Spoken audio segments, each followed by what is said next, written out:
Welcome, everyone, to SI Media with Jimmy Traina. Thank you so much for listening.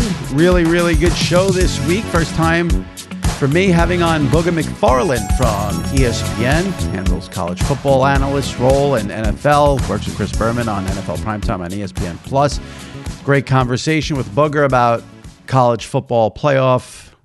Alabama in over Florida State. And his broadcasting career. Really enjoyed the conversation. My first time talking to Booger McFarland on this week's episode. And then, of course, Sal Licata follows Booger with our weekly Traina Thoughts segment. Before we get to it, if you missed any recent episodes of SI Media with Jimmy Traina, go into the archives, check them out. Mike Tirico from NBC Sunday Night Football was on the pod last week. We had Mike North from the NFL, VP of Broadcast Planning, on the podcast 2 weeks ago to talk about NFL scheduling issues for the rest of the season. Ian Eagle was on the pod 3 weeks ago. So if you missed any of those, go into the archives and check them out. All right, let's get to this week's show. Booger McFarland, followed by Traina Thoughts with Sal Licata, all right here, right now on SI Media with Jimmy Traina. All right, joining me now, very happy to have him. First time on with me is host of the SI Media podcast from ESPN. Covers college football, NFL. Had quite a week at the worldwide leader. He is Booger McFarland. Booger, thanks for joining me. How are you? Jimmy, I'm doing well, man. After it's kind of funny, you know. I listen to you all the time. I enjoy sampling a lot of different podcasts, and yours is one of them. So after 10 years in the industry, I finally get a chance to be on the media podcast.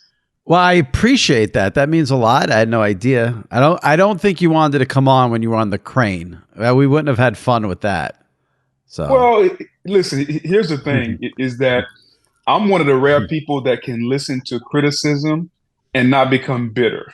Yeah. So even though I heard a lot of the things a lot of people said, you included, I don't get bitter about it because you're just doing your job, man. Well, I don't think I ever criticized you. I can criticize whoever decided to put you on the crane. Exactly. Yeah. So, and here's the truth, because I know ESPN PR right now probably wants to strangle me.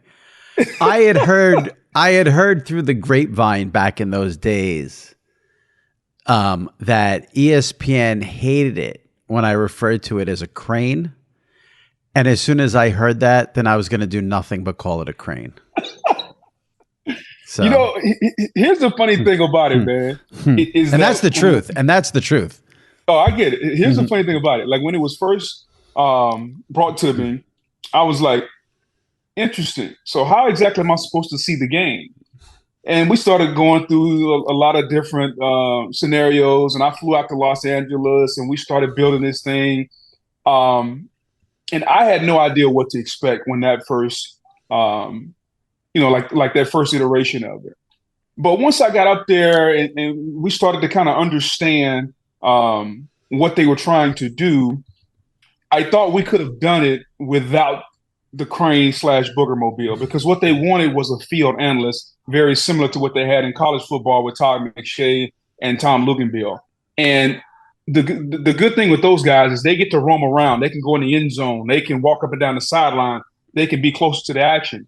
Because when you were on the Booger Mobile, we could only go so far on the sideline. So I was limited. Whereas if I was on foot, I could have gone a lot of different places. I give ESPN a lot of credit for trying to be innovative and trying to do a lot of different things. I think even the most staunch supporter of it would probably say, if I had a do-over, I'd probably do something different. But I give them credit for trying. Listen, here's the thing. If that would have worked, then every single network would have someone on a crane right now, because that's what the sports television industry is everyone copies everyone. And I give you a massive amount of credit, because I've said this before, and I hope you've heard me say this. You know, you do 2 years of Monday Night Football, doesn't work out. You do a bunch of studio stuff. ESPN's got you all over covering a bunch of different things. Had you on pregame, Monday Night Football, college football. And you've become one of the best analysts on TV in the studio. I mean, I think you deserve a massive amount of credit for that. I really enjoy. I'm one of these animals on a Saturday afternoon who sits there and watches every college football game just because I'm betting it all. And I see you do the highlights, the cut-ins, the halftime. And I always think you do a phenomenal job with that stuff. We saw, obviously, this past weekend with the selection show, which we'll get into. You didn't hold back there. So I think you deserve a massive amount of credit, because for a lot of people that could have, maybe had them not want to do certain things. Maybe, it hurts them in being in sports media, but you rolled with the punches and, here you are. Well, it was one of those things that, I never got into this industry to call games. And so when it was brought to me, hey, would you like to call some games? I started with some spring games, did a couple bowl games. And literally, when the idea about Monday Night Football came up, I had never thought about it. Like, I was on a driving range trying to get my 7-iron to go right to left when I got the phone call. I still remember it to this day. And so the fact that it didn't turn out better didn't put me in a position where I was ready to give up on broadcasting, because I enjoy talking to people. I'm a people person. And so I always knew that this was a job that I could do, as far as being in the studio, being amongst a group of people, whether it be in studio, on site with Monday Night Countdown, whatever it is. I enjoy conversing with people about sports, because I think I'm one of the rare people that can give an opinion, that can take an opinion, that can give criticism and take it, and it's not personal. Sometimes as analysts, we allow things to become personal to us, and it starts affecting not only you, but it affects your relationships. And I've never taken sports that serious. Like, this is entertainment, man. I'm trying to entertain people and have some fun. I mean, this is not life or death. And so I think that attitude has allowed me, even when something has been given and or taken away as far as a role or a job, I've been able to continue to move forward, because, I'm in this industry now, Jimmy. This is my 10th year. That's 1 year longer than I played pro football. And every time I think about that, I pinch myself. So, man, I enjoy what I do. And I tell everybody, it beats working for a living. Yeah. Listen, that's I was going to actually get into that with you a little bit, about whether you are so surprised by, not so surprised, whether you're a little surprised by the reaction of what happened with Florida State being left out. Just to set it up, I want to get into what you said. And when I say so, I don't mean, listen, I get why Florida State alums are pissed off. I get why you would be disappointed with the point you made about why we play the games. But when you see, like, what I saw this morning, that Florida, they're going to spend, the government down there is going to spend $1 million investigating this. And it's like, wait. What are we doing here? What are we doing here? Yeah, it's one of those things, man, where we're passionate about a lot of things in life, none more than college football. Right. Like, people are more passionate about college football than they are professional football. And so I do understand it. The thing that really bothered me is this, Jimmy. Like, football has given me everything in my life.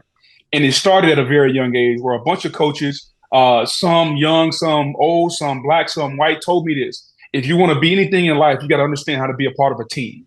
And when you're part of a team, you're no bigger than the next person. That's what makes teamwork great. I teach my kids that. And football has taught me so many valuable life lessons, and I use them every day. And to see this team persevere, to be 10-0, lose their starting quarterback, go on the road at Florida, regardless of how good you think Florida is, doesn't matter. They beat Florida. They lose the second team quarterback. They take the third team quarterback, go to a neutral site, and beat the committee's number 14 team in Louisville team that was scoring 30, 40 points a game. They're holding to 6 points. And so now they're undefeated in a Power 5 conference. That's not their own doing. You told them they were in a Power 5 conference, and they did it. And now, because of what you think, and by you, I mean 13 people in the room. 13 people in the room, removed from the game of football, tried to play the game of football, Jimmy, inside of a room that had 4 walls. Sports are not played like that. Sports are played on grass. Sports are played on the field. Hell, we saw on Friday night when Oregon was a 10-point favorite, and I know you and Cousin Sal like to play the books a little bit, so you understand what I'm talking about when it comes to gambling. Yep. Oregon was a 10-point favorite over Washington. They lost. Yep. Okay, Tulane was a favorite over SMU. SMU won. And so you don't know, even the best in Vegas don't know. And for the 13 people in the room to think they know really took me aback a little bit, and to take that away from kids who earned it on the field because of selfishness. And here's what I mean by that. They decided they didn't want Florida State to look a certain way, and they decided Florida State couldn't compete a certain way, and so they took it away and gave it to Alabama. And to me, that's not right. And I felt I had to stand for something on that set, because not that they were going to change my opinion, but Greg and Kirk, and it was almost like it was building, because Kirk started and Kirk said 4 best, and they got it right. And I'm like, Kirk, you play football. Like, you were a quarterback. Like, how can you say they got it right? And for Greg to say it, like, it just bothered me because we all played. And again, I value other people's opinion. And I just talked to you about not taking things personal. I didn't go to Florida State, but I just put myself in the room with those kids, man. And I got really bothered by that. Yeah. Well, I was actually on your side. I thought they should have taken Florida State from the simple point that you had made. Why are you playing the games then? I mean, if they played the games, they went undefeated, they're not in, why did they bother trying the entire season? I mean, isn't that what I actually thought Florida State should have been, and I still think they should have been. You called it on the air a travesty to the sport, which got a ton of reaction. Yeah. Why do you think it got so much reaction? I mean, I don't think what you gave out was such an outlandish opinion. Because college football evokes the most reactions on social media, if you haven't noticed over the years. Yeah. There's nothing like a fan base scorn. Okay, it's worse than a woman scorn. Like, there's nothing like a fan base that's told their school can't do this, their quarterback is not this, because we all have a school affiliation. We all may not have pro affiliations or pro teams, but we all have some type of school affiliation where we live, where grandmother graduated, where our dad went, where we graduated. And so I just think that it's one of those things also where social media tends to become unglued when there's a topic where everybody can choose a side and nobody's wrong.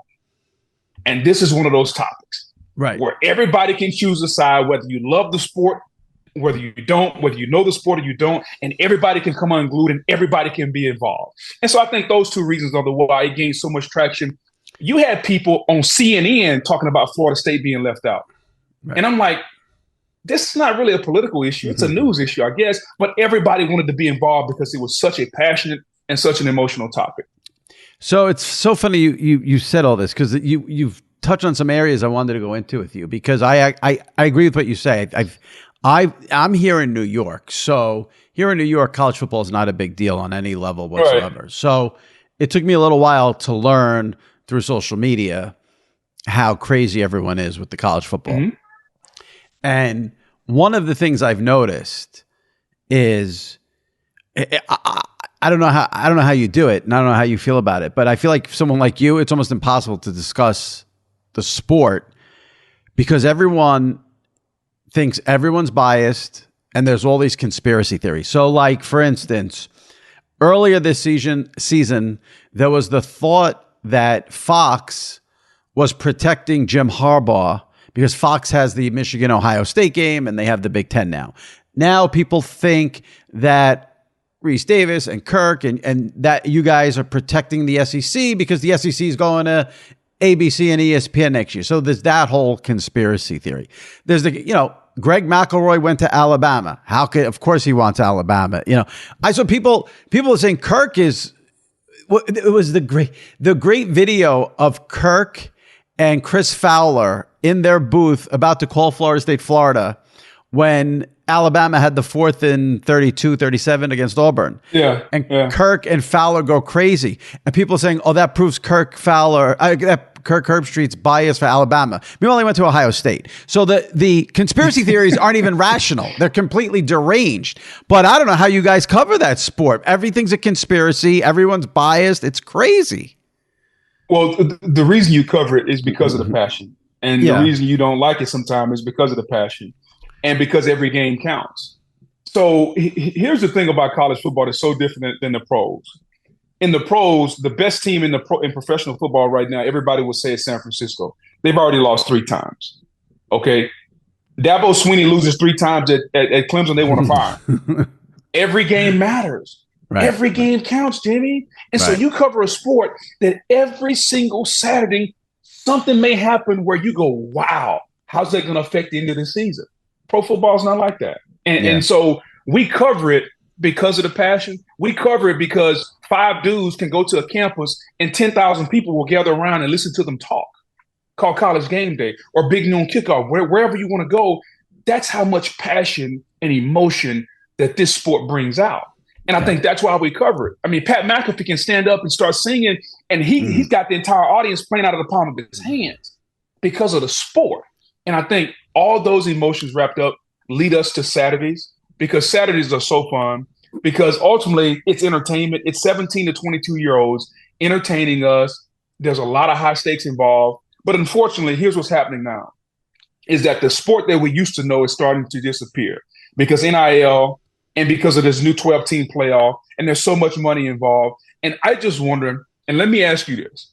Mm-hmm. I wonder in the next 5 years, do you think the sport's the same?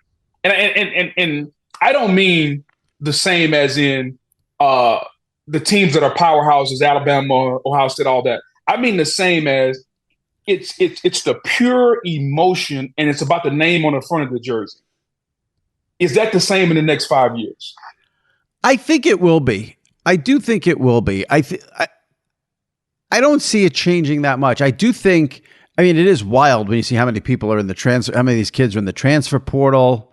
But I think what that does is, I think the transfer portal is helping bad teams get better quickly and making them more relevant. And that as long as, I think you hit on this. I think there's so much nonsense surrounding, maybe nonsense isn't, but there's so much outside of what takes place on the field that dominates the sports. Like you said, the NIL, the transfer portal, the salaries these coaches get, all of it. But I think for most people, I mean, you're in it. But for most people, I think like me, they want to sit their fat ass down on a chair on Saturday at noon and bet every game and watch every game till the Pac-12 game. Well, the Pac-12 doesn't exist, but till whatever game ends at 2 a.m. and just enjoy the day and watch all the games and, watch the, 3:30 ABC, this, SEC 3. I honestly think I don't think that's going to change.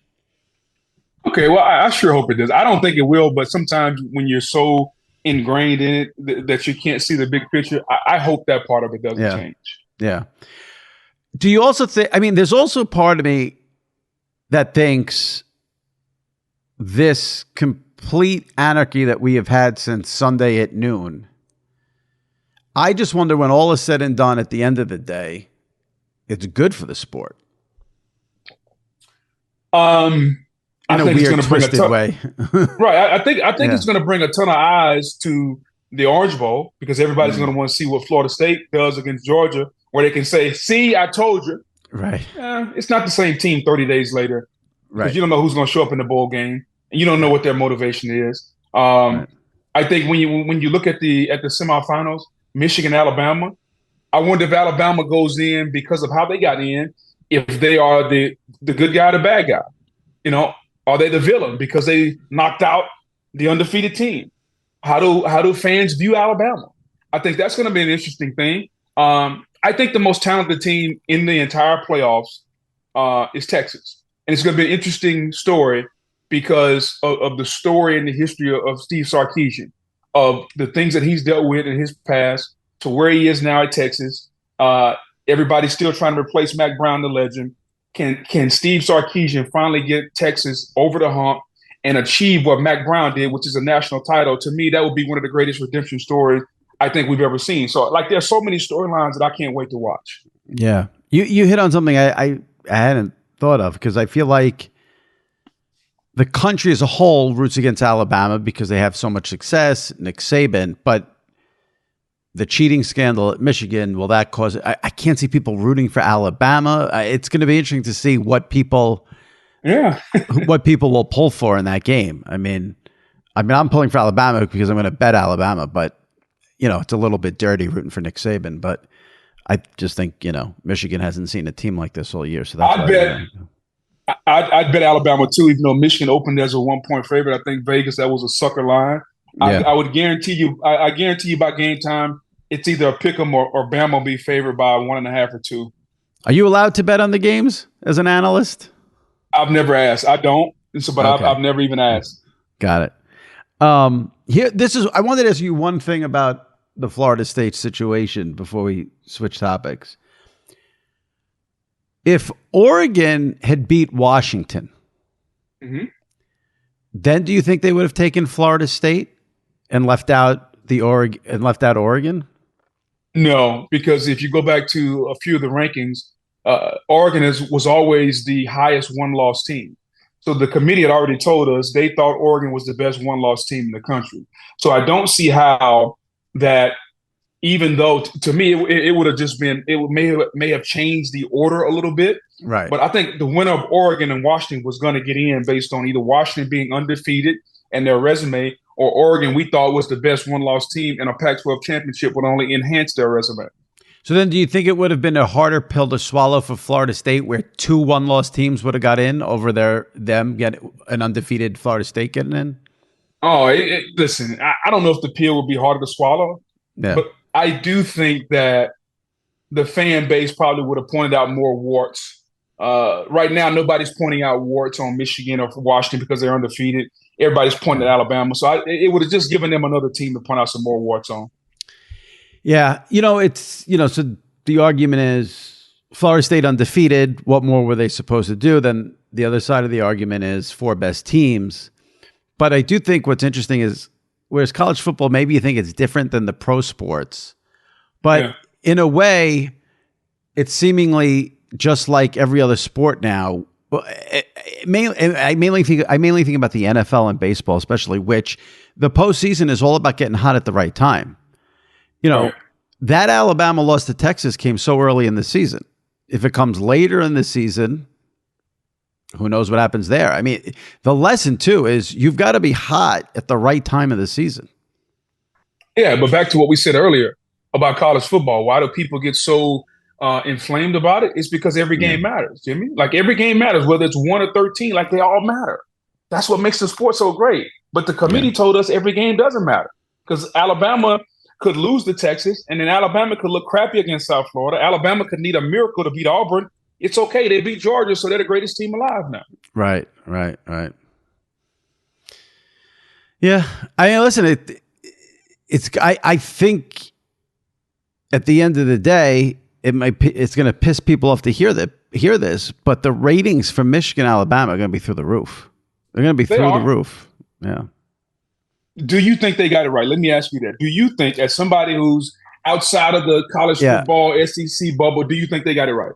I think Florida State should have got in and Alabama out based on Florida State being undefeated. I don't like punishing Florida State because their quarterback got hurt.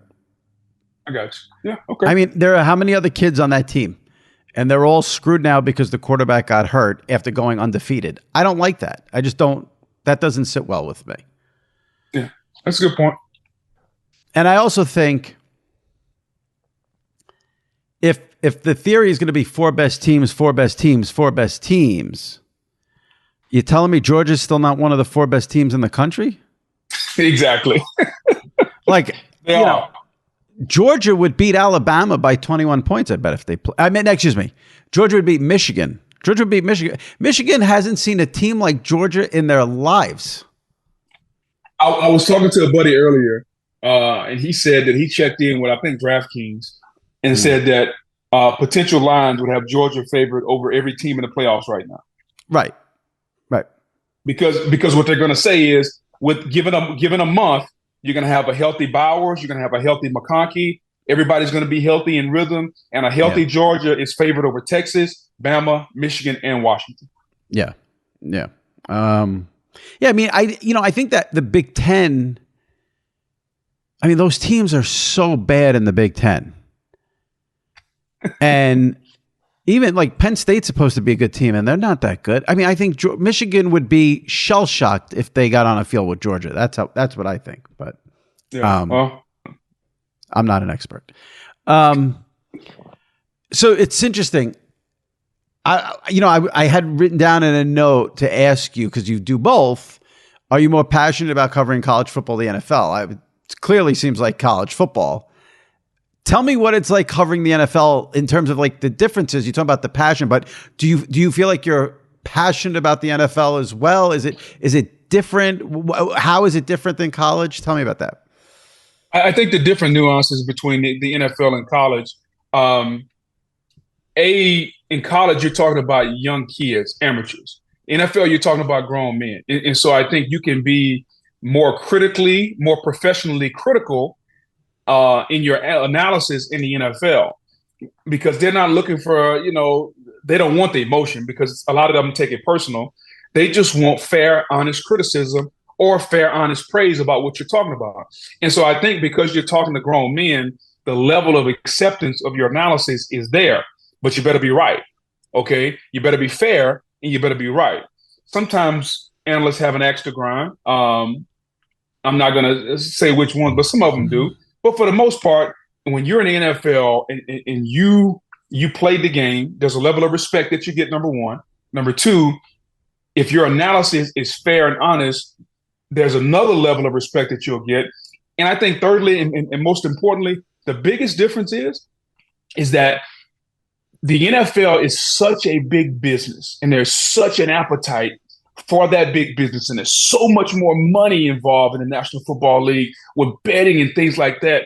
Like, I think the interest, whereas there's more passion in college football, I think there's more interest overall when it comes to pro football for analysis and breakdowns and analytics and all these different things. Like, there's so many much more because fantasy football is involved. So I just think the scope of which you can analyze the pro game is so much more massive than college football. College football, hey man, tell me why my team's going to win. Tell me why they're going to lose. Pro football, I need to know who's catching the ball, where they're catching it, what offensive guard is did. Like, there's so many more metrics involved in pro football, which, again, there's more money involved, there's more metrics, and there's more interest in it. Yeah.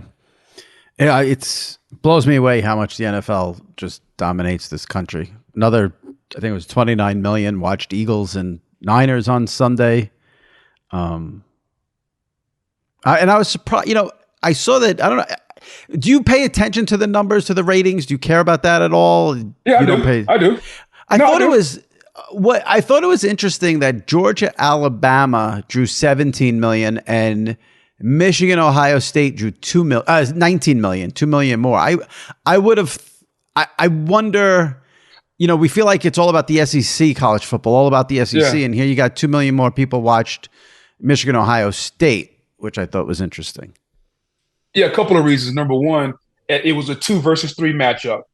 It's when you start talking sports in general, get away from football and just say, name me the greatest rivalries in sports. You're probably not going to get to 5 before you say Michigan, Ohio State. Right. All right. So you got a highly ranked matchup. You got one of the more hated rivals. And I'm learning this, and I didn't know this being from Louisiana. They don't like each other. Like, Michigan people and Ohio State people don't like each other. And I didn't know it was this deep until I started talking to some friends of mine. Like, they want to fire Ryan Day, Jimmy. I'm like, the dude's 56-7. He's not good enough. I'm like, what? Like, what? Are you kidding me? One of my best friends, my buddy Gennaro, went to Michigan as a Michigan fan. And the night before the game, he texted me, and he's been telling me for years that he can't describe what that game means to him. And the night before, he said to me, the only thing I care more about than this game are my wife and my 2 daughters. And I wrote him back and said, well, I'm offended. He goes, so are my parents and my sister. Like that, and he was not apologetic about that. He was dead serious. That is something I've definitely had to learn over the years is that game. They don't care if they like Michigan would rather beat Ohio State and then lose in the national title game. I completely agree with you. And that's exactly what my buddy said. He's like, if you told me that we could beat Michigan and we went to the Rose Bowl and lost, it's been a great year. Yeah. Like, dude, you have lost your mind. And so to your point about the ratings, so you add that on top of what we already have, how fanatical and crazy people are about college football. And I think I thought one of the greatest things that's happened in our industry, and my company's not going to like this, is Fox putting their best game at noon. Right. Okay. Because Fox has made a decision that they're trying to own the 10 to 12. You can debate how they get there with the numbers and all that. But from 12 to 4, they've decided we're going to try to own that window. And they're putting their best game there. And even though the game doesn't kick off until 12:15, wink, wink, they are doing their best to own that window. And it's one of the smartest things. And as a fan, guess what? as a fan, I get great football at 12 o'clock. I don't have to wait until 3:30 CBS or until 7:30 or 8:30 on ABC. So I commend Fox for doing that. I think it's been one of the great things that a network has done in the last 5 years. Yeah, I mean, listen, it's smart when they have the good game at noon. There have been times where it's, Michigan State against, I don't know, Iowa. It's not a that's not good. Pretty. Yeah. Well, I do, but I do think it's going to be very interesting next year when ABC/ESPN gets the SEC from CBS, because while more people may watch the noon game at Fox, and I think that has to do with there's less competition, more times than not, that best game is the 3:30 SEC game, and that's coming to you guys. So would you ever want to go? Would you ever want to? You told me you never wanted to get into it to be a game analyst. Would you ever want to do games for college in the booth? Yeah, I still, and not just college, I still want to get back in the booth. I think that, the one thing I've learned, other than Tony Romo, like if you look at a lot of the analysts that are very good, seasoned, you look at Troy, you look at Charles Davis, you look at Moose Johnson, like guys that have been in doing it a long time. Those guys are seasoned guys. They've been there a long time. And so ultimately, if and when I get tired of the studio, I'll put forth the effort to get the reps and get seasoned the way those guys have, and try and give it another go. College football, pro football, I enjoy talking about football. Like there's nothing that's been better to me in my life than football. There's nothing I've enjoyed more growing up than that 3:30 game on CBS. And, ABC used to have the ESPN game because when I was in college, I played on ABC against Alabama. So you can go on and on and on. But an opportunity to do that again with as much inventory that's going to be out there. Like there's so many games that are going to be broadcasted. And there's so much inventory that all these networks are going to have. So absolutely, I would love to give it another shot. I'd love to see you do it because I think ESPN, I've said this, I think ESPN has a great roster of college football play-by-play folks. And I think you'd make a great team with, Sean McDonough, Dave Pasch, Joe Tessitore. So I'd love to see you do it. I think it would be great. On the NFL front, I'm a huge Chris Berman fan. And I think NFL Primetime, one of the greatest, if not the greatest, studio show. Now, here you are doing Primetime with Berman on ESPN Plus. Tell me what that's like. It is something I never in my wildest dreams thought I'd be doing. And the very first time I did it, I caught myself a couple of times just staring at him as he was doing it. Because, he's whoop, and he's got all these different scenes. And every time he did one, I'm naturally laughing and staring at him. And I'm just in awe at not only just how entertaining he makes it, but his knowledge for the game. And we talk on a weekly basis in depth. He talks to a lot of coaches. Like he does research, and people may look at their show and say, well, what's he doing that for? It's because he wants to be as knowledgeable about the product and about how he can entertain the fan. Because as he told me, he's like, here's the thing, partner. He said, my job is to serve the fan. He said, my job is to entertain the fan with this show. And he says, as long as you come into it with that mindset, that's what we're doing. And he's welcomed me in, Jimmy, with his arms wide open. It's been fun. It's nothing I enjoy doing more than prime time with him, because when that red light goes on at 7:30 on ESPN Plus, I know it's going to be fun. And regardless of whatever's going on in my life, man, we get to do the highlights. I get caught up. I learn something. And then we discuss football. I'm discussing football with one of the legends. One of the things that I was really concerned about when they first asked me to do it is you never want to be the guy to follow a legend. Like you never want to be the guy to follow Brady, Montana, right. Peyton Manning. So here I am following Tom Jackson. And I'm like, how do I do it? Am I trying to be like him? And he's just like, nah, man, just do you. Be you. And I went into the first show with this, and I tell him this now, with this approach. I'm going to let him talk, and when he decides to take a breath, then I'll jump in. That's exactly the way I approached the first show. I'm not talking until I see him get ready to breathe. And we laugh about it now, but he's been so welcoming to me to come into that show, and everybody has, and I just try to have fun with it. Yeah, I've always said, I don't think, I think Berman's one of those people that people have strong feelings for. People love him. People hate him. Maybe people think he's become a character of himself. I'm a huge fan. And I've always said that I don't think anyone understands how hard it is to do what he does when he does those highlights. That is not easy. I think people think he's just like, Mahomes, 300 yards passing, and he throws no, he's doing that on a level that is very, very difficult. So, like you said, you're sitting there right next to him and you see how he's doing it. So you get a firsthand, sort of show of that. No doubt about it. And I think the thing that people don't understand is he's got a shot sheet. And so he's got to read the shot sheet to match the highlight. And on top of that, he's got to add all the little things that he's done over the last 25, 30 years in there. And so imagine trying to read two things at once while also thinking about what you're going to emphasize and all these different things. Man, it was like I couldn't do it. And so I'll peel the curtain back. When I do highlights on ABC, they give us shot sheets. And so you know what's coming. I've never read a shot sheet. I don't want the shot sheet because I want to be able to look at the screen. And when Kevin sets me up, I can listen, but I can also see what I'm talking about. So I've never actually looked at a shot sheet. I don't do it. But Chris is actually he has to read the shot sheet. He cannot do that. He's got to read it and match it up. So it's difficult to do, and people that are in the industry understand, and people know that. But he's one of the founding fathers of ESPN. Like when they turned the lights on the first time, he was there. Yeah. So you don't use the shot sheet. So why do they still give it to you? Why don't they save the paper at this point? Because I tell them I gotta have my desk looking good. When we come on camera, I need a lot of papers around.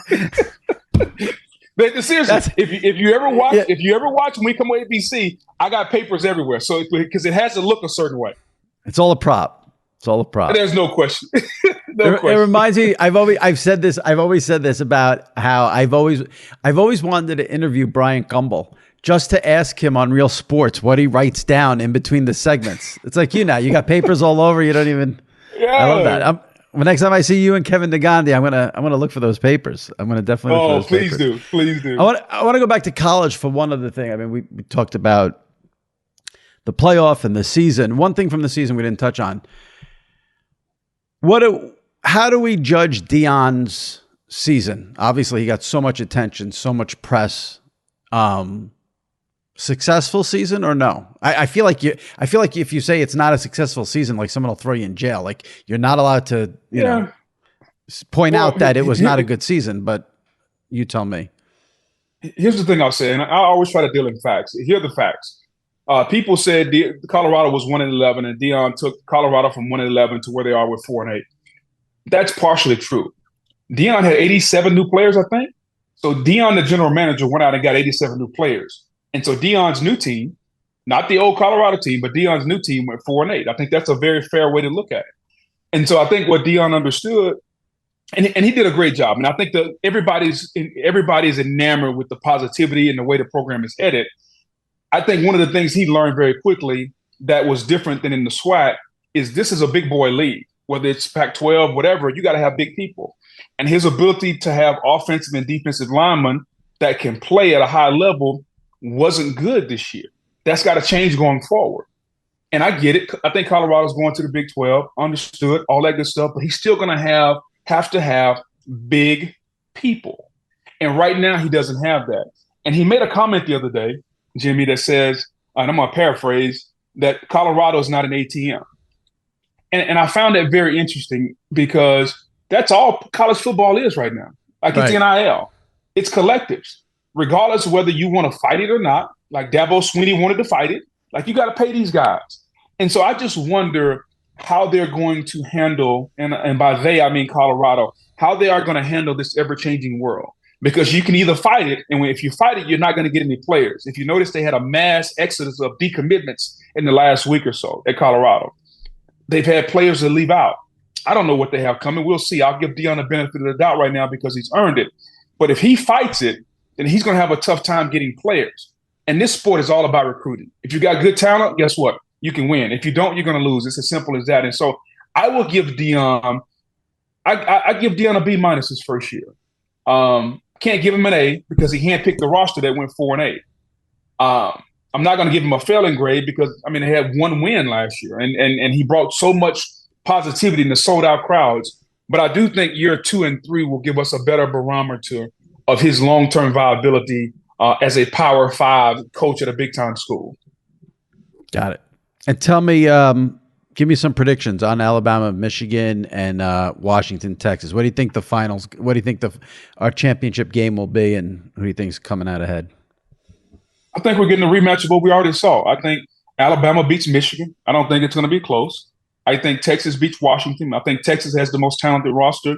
And then you have to ask yourself then, who do you trust most in a rematch? Nick Saban or Salk? Most people would lean toward Saban.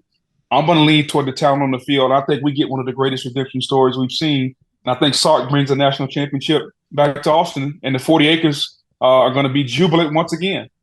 Well, that, I said earlier, I don't know in terms of America as a whole, would they lean towards Alabama or Michigan? If it was Alabama, Texas, everyone's going to be rooting for Texas, I think.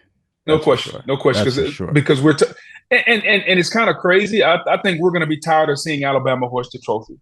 And it's nothing against those kids and nothing against Saban, but we got to have somebody that we got to have a villain, and we got to have somebody that we pull for. Yeah. Absolutely. Do you get into the other bowls? Will you watch a lot of the other bowl games when they get kicking in gear? Yeah, I'll watch a little bit of it. Like, I'm an LSU guy. I got to see what my guy Brian Kelly does. I'll watch some of the more entertaining bowls, but I'm not going to. I mean, it's like 75,000 bowls. I can't watch them all. I mean, Jesus. And guess what? We own them all but one, I think, which is the Sun Bowl in Texas, if that's still going on. That's the proof that you're not a bettor. The bowls are there for the bettors. People don't. If you're not a bettor, you're not watching the bowls. But like the Monday afternoon bowl at 2:30 in the afternoon on ESPN, those are for the people like me. I mean, come on, Jimmy. Liberty versus Oregon. Like, are you going to put in any money on Liberty? Oh, you're damn right I am. Not on Liberty. I'll bet Oregon in that game. But the bowl game. There were a couple of bowl games the LSU, who do you guys play again? Because I said I was going to pound LSU in that game. LSU, Wisconsin. LSU's giving 9 right now. Okay. That game is going to be 50-7.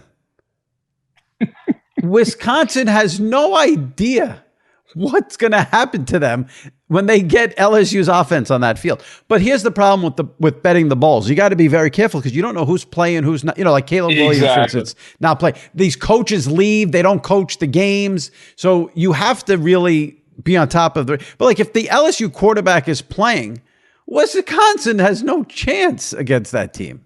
So, but you got to I hate the month delay, not the month, but there's like a 3-week delay before the bowls. Yeah. It's like 3 weeks. I don't know if he's going to play. I think he's going to win the Heisman this week. And once he wins that, I think he'll figure it out at that point. Yeah. USC, they have an interesting bowl. Yeah. But I like the weird, matchups in the bowls. You get these weird teams that you would never expect. So there's some appeal, from that standpoint, but I think Michigan, Alabama, I think that's going to be a huge, huge thing in the country. I think people are going to be wrapped up in that game for sure. Yeah, Michigan, Alabama, in the Rose Bowl, that setting. And then you got the Sugar Bowl with Texas and Washington. Will you go to any of the games, or are you just going to sit there and hunker down in New York? No, yeah, I'm in New York. I don't go to any college football games. And I will say, and I'll give you a statement since you just said it, that makes me sound like the angry, dumb New Yorker. One of the narratives in sports that I am so sick of, that I hate, is the setting at the Rose Bowl and the scene at the Rose Bowl. Like every New Year's Eve at 5:00, Twitter is filled with everyone. There's no scene like the Rose Bowl. I was like, okay. Half the time there's like a Big Ten team in there that stinks, and let's relax with it. I don't care about the scene. Just give me a good game. I don't care about the scene. But I mean, I care about the scene in some places, but like I've got it with the scene at the Rose Bowl. Like people love throwing that cliche out there. I get it. You know what? I've never been, so I'm with you. I don't know what the scene is like. But being from the South and living in Florida, I've seen sunshine before. So like the sunshine peeking over the stadium doesn't really amaze me. Yeah. Yeah. They show that background. Okay. I've seen this background for every year that I've been alive. I got it. I'm more of an NFL guy than college, but I watch college. I love it, but I'm more of an NFL guy. So that's why maybe I don't get wrapped up in the scene at the Rose Bowl. I mean, I think, I don't want to just throw out all of my takes, but I'll leave it there. Well, I appreciate you coming on. This was a lot of fun. And that's another reason why it took me so long to have you on. Once the NFL season gets started, I try to have I do so much NFL, and I feel bad because I like college football and I watch it, but I probably have not had as many college football people on as I should. So, after I saw on Sunday you caused a stir, I said, "Oh, that's a perfect guy. Let me take a break with the NFL this week, get Booger on to do the college." So I really appreciate you coming on and giving me some time here. It's all good, Jimmy. Big fan, man. Always enjoy. I think you're fair. And most importantly, I enjoy the accent. I'm from Louisiana. I got a country accent. I enjoyed the New York accent. And I must admit, I literally had never seen you before. And so now that the first time I'm seeing you, your accent doesn't match your face. Oh, okay. I'll take that.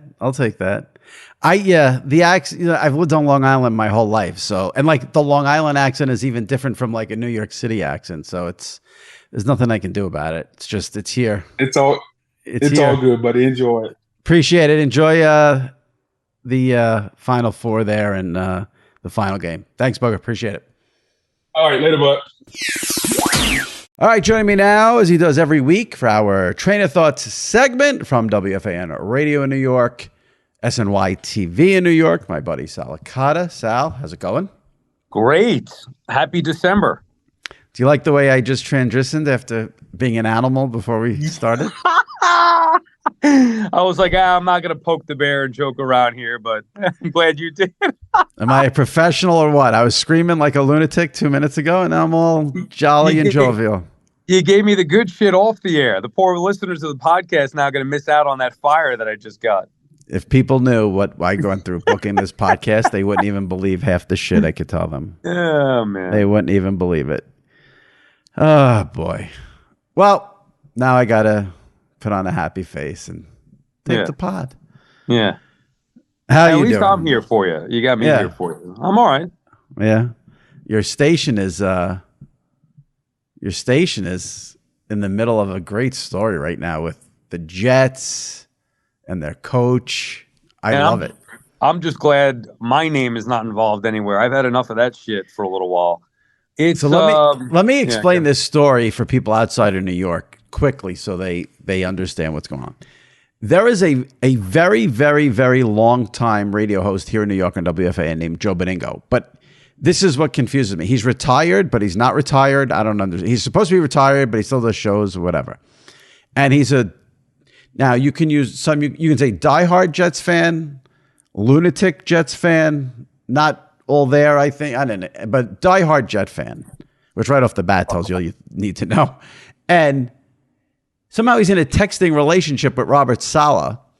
And then he went on the Fan Monday and said that Robert Saleh, based on the texts he's gotten, hates Zach Wilson. And then he had to backtrack the next day, Beningo, and say he misinterpreted the Saleh texts because Beningo texted Saleh that they need to play Zach Wilson again. And Saleh wrote back, "Are you kidding?"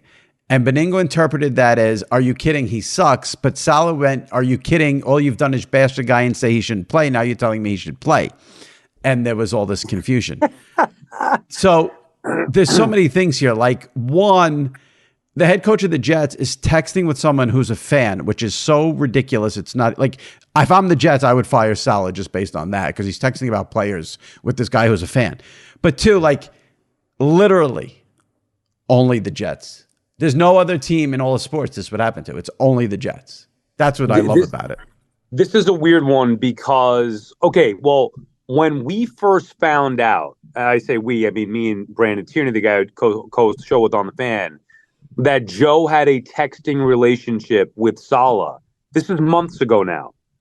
We were like, what the fuck are you doing? Not to Joe, to Saleh. Right. Why? Right. We love Joe. Right. All due respect to Joe. What is Robert Saleh doing having a text relationship.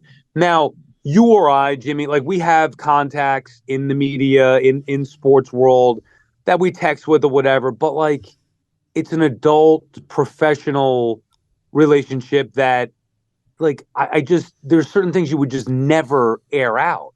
Even with you and I, by the way. Well, like, but the element that people outside of New York don't understand, and I actually like Joe Beningo, so this may sound harsh and not the way I want it to sound.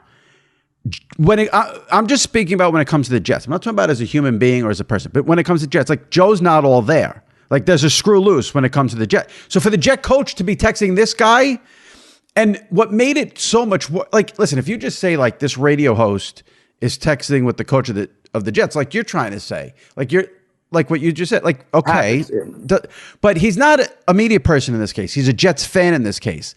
And what made it really psychotic was in this whole story, Beningo said on the WFAN on the Monday that he texted Saleh a 6-point plan to fix the Jet. So if you're Robert Saleh, like you have to block this person. You don't respond.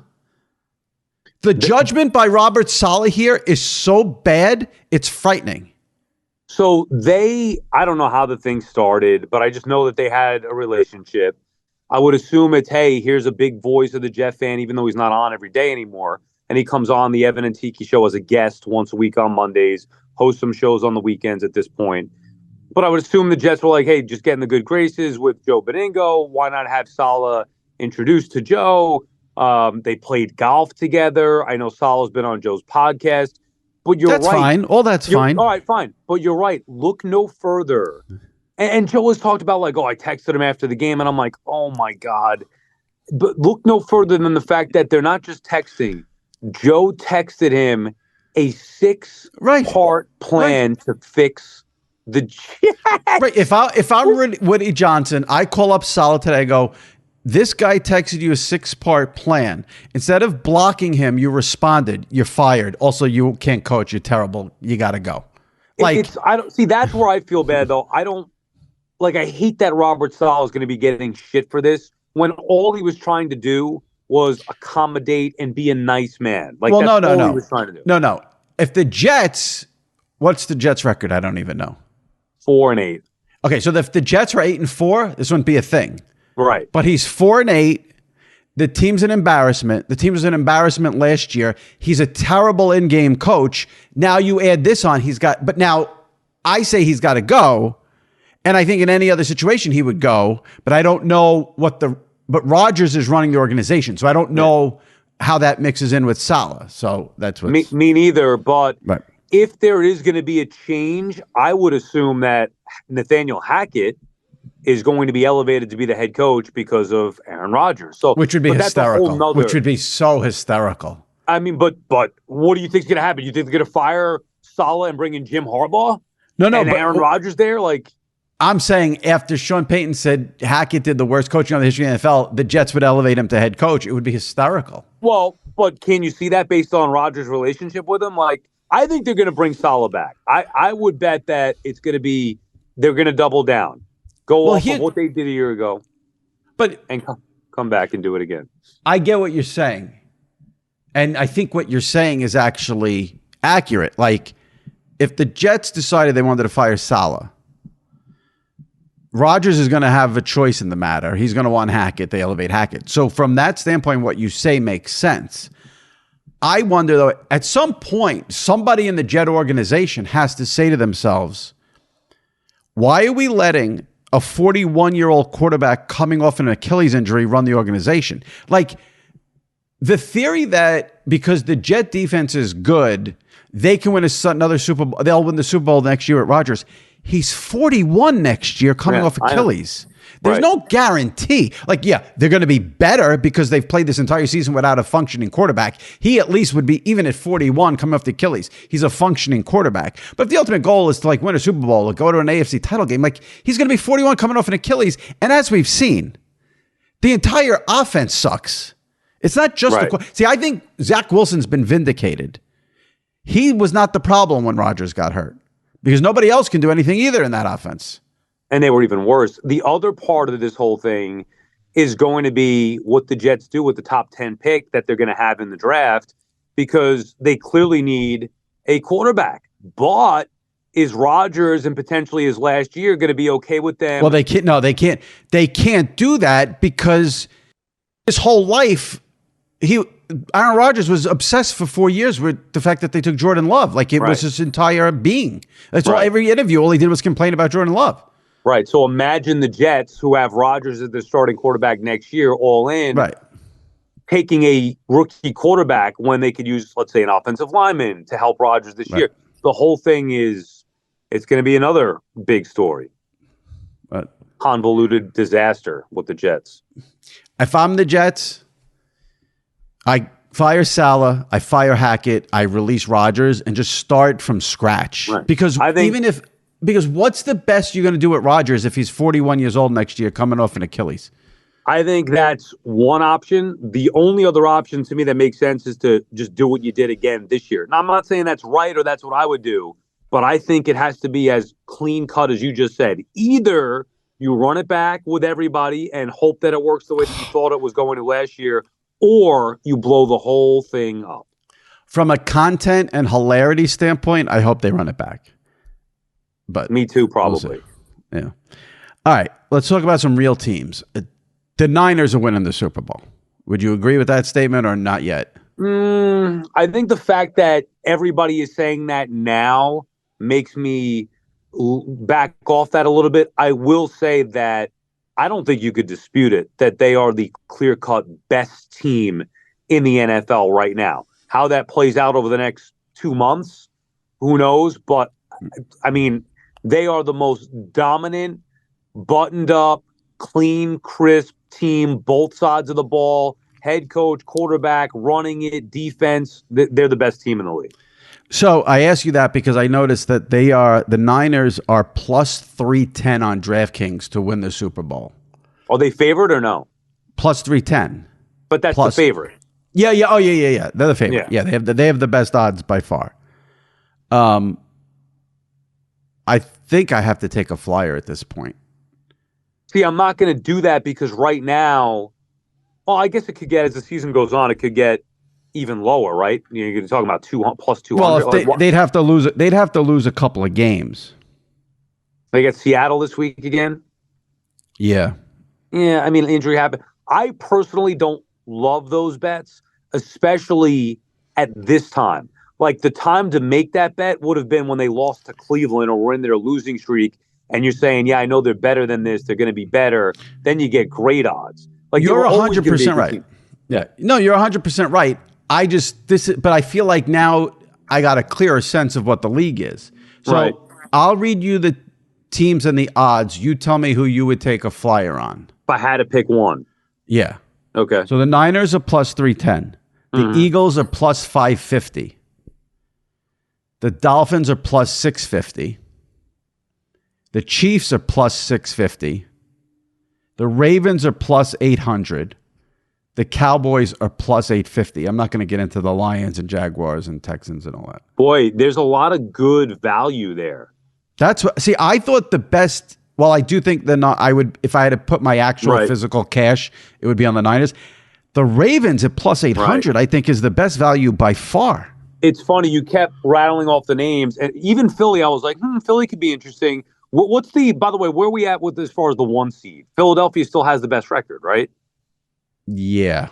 Okay. Anyway, I know Philly plays Dallas Sunday night, huge game. All right. So you mentioned Philly. I'm intrigued by that. You mentioned the Dolphins. I'm intrigued by their price. I'm intrigued even by the Cowboys. But yeah, the Ravens. I love their coach. If Lamar stays healthy, for 8-1 odds. Like, here's the AFC. I think I probably trust the Ravens more than anybody else in the AFC right now. Exactly. That's exactly what I was going to say. I think the value on Baltimore plus 800 is great because it's who do you think's going to the Super Bowl from the AFC? Right. I got a lot of issues with the Chiefs. I don't think it's the Dolphins because they only beat up the bad teams. They've been soft, yeah. The Ravens at plus 800, I think are a pretty strong bet to get to the Super Bowl. So then if you got them, so I think if you bet them, you're hoping they can just pull out some upset against San Fran and you get them at plus 800, which you're not going to get if the Super Bowl is Niners Ravens, you're not getting plus 800. And by the way, I know this is technicalities, but if you had them at plus 800 and they get there, you could always hedge anyway and guarantee yourself that they're playing the Niners. Like, I hate that. Me too, but I'm saying if you were like, I think the Niners are going to win the game. If you had to pick a second team in the AFC, who would it be? I would pick the Chiefs if I had to pick a second team, only because I don't think the Dolphins. I think the Dolphins just beat up the bad teams. They've been better defensively though, with Ramsey coming back. Like Miami would be I would take a flyer on Miami. I know the Chiefs. Every time you count them out, they come back. At some point it's going to change. And this year they get losing to some questionable teams. Well, what about the Dolphins? I mean, I know, I get it, but I think they're getting better. I think Miami's getting better, and here's the thing: have gotten worse. But you say the Chiefs have lost to questionable teams. I mean, they shouldn't be losing to the Packers. Oh, well, but listen, the game's on the road, and the Packers are hot right now. Yeah, so that's not a terrible one to me. Did they lose to Denver or almost lost to Denver? Maybe I'm just thinking the covers. What's the Chiefs' record? They lost to Denver. They lost to Denver. They did. But that's not a terrible loss now. Yeah, I know they lost to Detroit. It was at Denver. 1. It was at Denver. Yeah. It was at Denver. They got 3 or 4 losses. 4. Lions, Broncos, Eagles, Packers.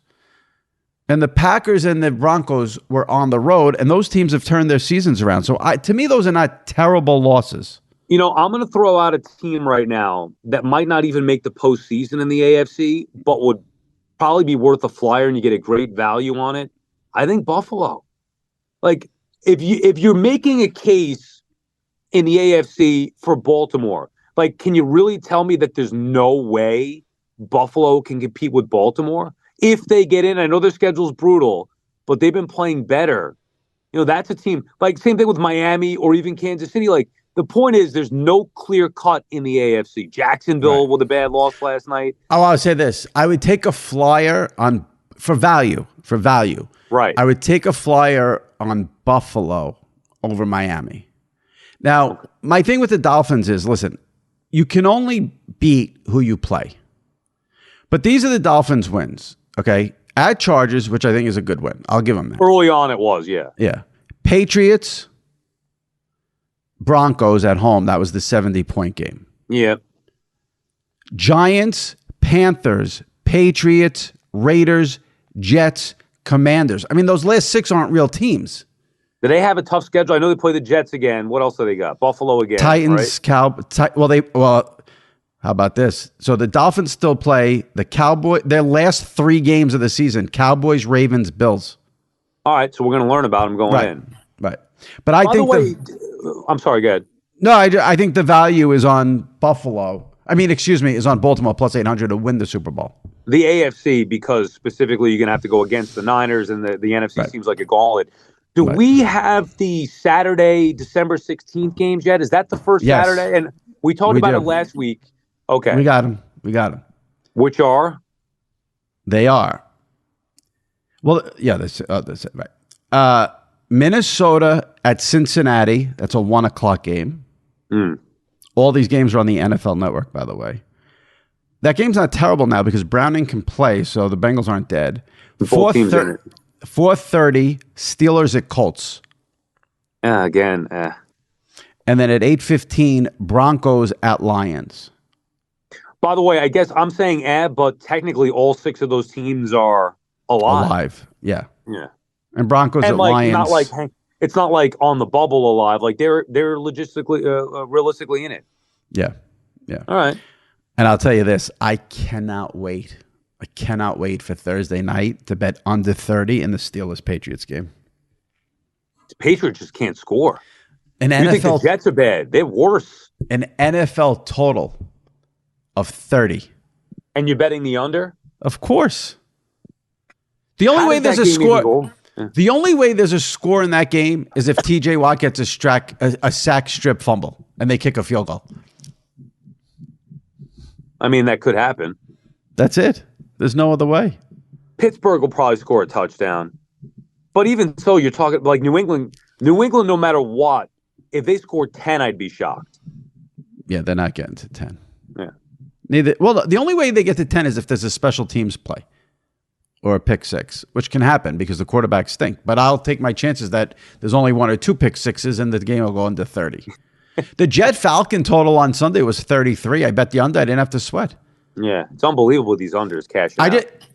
I have made so much money this year because I bet the under in every Jet game, every Steeler game, and every Patriot game. And it stays true to form. Yeah. You know, it's funny. I always say how Instagram is very nice. You know, Twitter, everyone's an animal. Mm-hmm. But I got a nasty comment on Instagram yesterday, and I meant to bring it up for you because you'll find this amusing. I posted like a video of Gene Steratore. This was hilarious, by the way. I wrote about this on Monday. So in the Chargers-Patriots game, it's 6-0, 2 minutes left in the fourth quarter. I had the under and I had the Chargers. So I'm watching it just to see if the Chargers will cover the 4-point spread. It's the worst game you've ever seen. It's 6-0. And at one point, the Patriots throw a pass late and the refs call pass interference. The Chargers challenge the play because they say the ball was tipped. And if the ball's tipped, no pass interference. And it was tipped. The replay show it was tipped. But then they say the ball wasn't tipped and the penalty stands. And Gene Steratore comes on and says, great job by the refs getting it right on the field, and great job by our replay people showing that the ball was tipped. And Spiro Ditas and Artem Archuleta have to be like, Gene, they blew the call. It was wrong. It's all wrong. So I posted that video on my Instagram. Savage. And someone left a comment like, your whole life is being a degenerate gambler. Wipe the buffalo sauce and chicken wings off your face and stop eating and gambling and something and da, da, da. So I looked at the guy's profile and he's like reformed gambler and addict, reformed addiction, all about, you know, and looking out for. So I'm like, well, wait a second. So you're a reformed addict and you're being nasty about me having a gambling and food addiction, number one. And number two, you're the only person who can vouch for me on this. I am a fat fuck, but Sal knows because we've got many arguments over this. I don't eat when I watch football. I want that on the record. It's bizarre, but it is so true. I swear. And how many times over the years we watch football together, I'm like, you sure you don't want have a slice of pizza? Like, no. I'll order food. You just refuse to. Maybe max, I've seen you eat a couple of corn chips and a slice of pizza. Because you're right. In. You gamble like an animal. In. Yeah. I'm locked in. First of all, if I'm home, I 100% don't eat because I'm working the remotes. So I don't have the hands to eat. The hands are occupied with the remotes. And if I'm at your house, my eyes are going all over those screens and I'm locked in. I can't be bothered with food. Yeah, but then after when the games are over, I eat like an animal. Oh my God, these people. A nasty comment on Instagram. It doesn't usually happen. I think I have unless I'm following you on Instagram, you can't comment on my stuff. Like I said, 99.9% of every comment I get on Instagram is nice. It's the opposite of Twitter. The only other thing I wanted to tell you was, a couple of things. I went into the city Saturday. I usually go in once for the Christmas stuff. I take my nieces. Yeah. So I just have two things I want to say quickly. Number one, it was 55 degrees in New York City on Saturday. And because of that, every single person in the universe decided to go into the city and do the Christmas stuff. Mm. It was one of the worst days of my life. It wasn't crowded. It was another level. It was another level of, like, I've never seen anything like it in my life. You mean like by the tree specifically, or that area? In all of Midtown. All of Midtown. Bryant Park, that's what, yeah.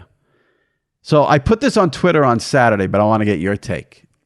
So Saturday night, I go out to dinner with a group of friends. Same group, we go out to dinner every 3-4 months. And one of my buddies, my buddy Hal, he's a big eater and he's skinny. Drives me crazy. Skinny. For his dinner, he ordered a hamburger and a chicken sandwich. No sides, just the two sandwiches. Okay. No fries. And he was alternating bites of each sandwich. And I said, this is deranged behavior. You eat one sandwich at a time, or you get a side you got to mix in. But this approach is just, and I put it on Twitter and I got the most hilarious responses. So I need to know how you would approach that. Now that you say that, I did see that tweet and I remember thinking, interesting.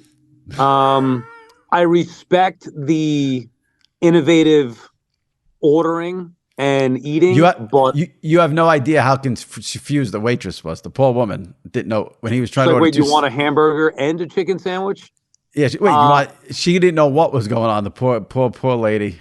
Oh my God. I don't mind it. It's actually like I've had plenty of fries before, so I know what they taste like. So if you go to a place that you want to try the burger and chicken sandwich, it makes some sense. However, you have to eat one at a time. You cannot alternate bites. That's what kind of person are you? Exactly.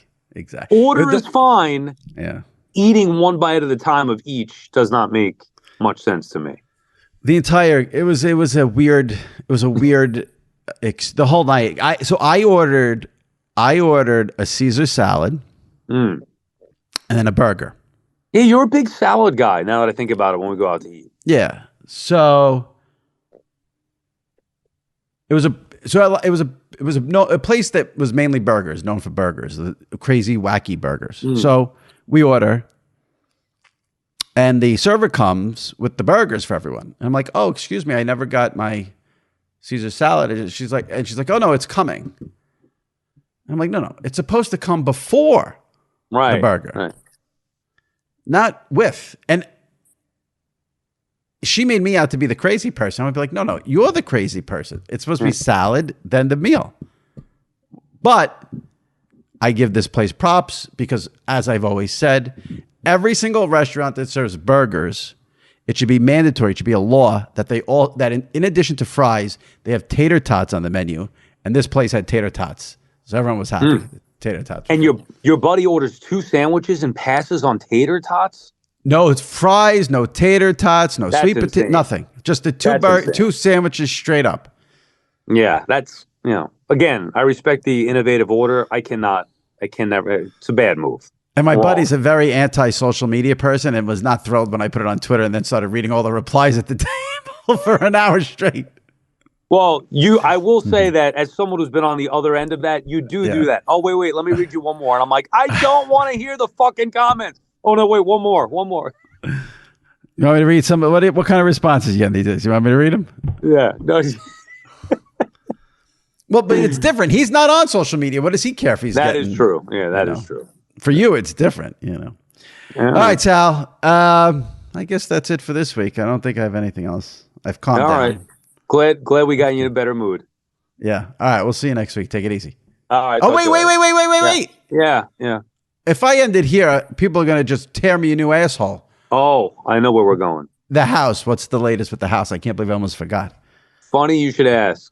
Sunday morning, I actually was having a couple people over from the fan Sunday to watch football.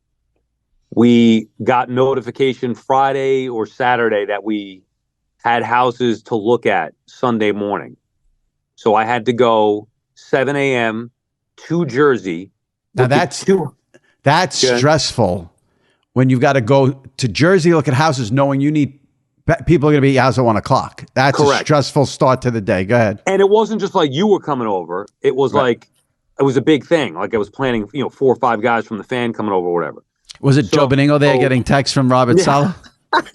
No, I'll tell you though, you definitely want to be a fly on those walls down there. So we leave, my wife and I, 7 a.m. Jersey, see 2 houses, drive by 9 o'clock, drive all the way back at 10. So basically there for an hour, 2 houses, drive back, got back okay time, ordered the food, running a little late or whatever, but for the most part, made it in time for kickoff, no issues, setting up the TVs and all that. What time did you get back to your house? I would say around 11:50-ish. Oh, that's good. That's not bad. You got an hour then to get in. Okay. But remember, I told guests to come at 12:30. So now you're talking, I got to get food, I got to get the games on, I got to prepare everything in a half-hour window, basically. See, if I was there, you wouldn't need the food. Right, exactly. Half the battle. I was thinking of you. So Eddie Erickson, who we both know, he was there. He gets to the house before I'm there. And he knows I might be moving or whatever. He texts me, "Are you here?" And I go, "Yeah, you're not in Jersey? You didn't know I moved?" And I was fucking with him. Oh, that's a good one. That's a good one. And he's like, "Oh, I'm never coming to Jersey. I would have just turned right around." Anyway, so it was all good. And we did like one of the houses waiting on an offer. So you put in a bid? Yes. Okay, good. All right, so maybe next week Sal will have a house. There you go. We'll see. Let's get this wrapped up by Jan 1. Hopefully, yeah. We'll see. All right. Maybe next week we'll have a house for Sal. All right. All right. Take it easy. Talk to you later. All right. Bye. All right. My many, many thanks to Booger McFarland and Sal Licata. Hope you guys enjoyed this episode. If you did, leave a review on Apple and make sure you are a subscriber to SI Media with Jimmy Traina if you are not already one. And if you've missed any recent episodes, dip into the archives. You could check out past episodes. We recently had on Mike Tirico last week from NBC, Sunday Night Football. Mike North, NFL VP of Broadcast Planning, was on the podcast 2 weeks ago to discuss NFL scheduling issues for the remainder of the season. And the great Ian Eagle was on the podcast 3 weeks ago. So if you missed those interviews, check them out. Leave a review on Apple and subscribe to SI Media with Jimmy Traina. All right, we'll see you next week. Stay safe and take care.